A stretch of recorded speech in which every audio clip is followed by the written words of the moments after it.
एक बेटी शादी के बाद पहली बार अपने मायके आई हुई थी। मायके आकर वो बहुत ही खुश थी, लेकिन एक बात उसे बहुत ही व्यथित कर रही थी। उसने देखा कि उसके पापा दिन ब दिन कमज़ोर होते जा रहे हैं और कुछ सोच में डूबे रहते हैं।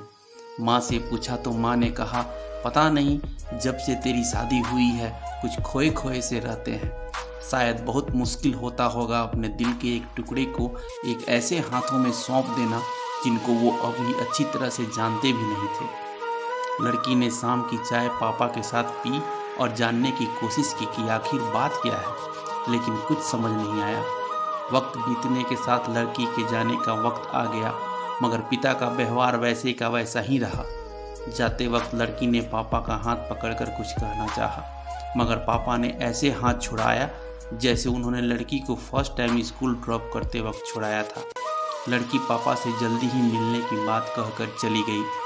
कुछ दिन बाद लड़की के चाचा हाल चाल लेने के लिए फ़ोन किए तो लड़की ने अपने पिता का हाल पूछा। चाचा ने बताया कि तेरे पापा अभी तक ये एक्सेप्ट ही नहीं कर पाए हैं कि तुम अब पराई हो गई हो और उनके साथ नहीं रहती हो। वो आज भी रोज़ शाम को उस बस स्टॉप पर जाते हैं और तुम्हारा इंतज़ार करते हैं, जहाँ वो रोज़ सुबह तुम्हें स्कूल छोड़ने जाते थे और शाम को एक साथ घर आते थे। ये सुनते ही लड़की को समझ में आ गया कि पापा ऐसे क्यों हो गए हैं।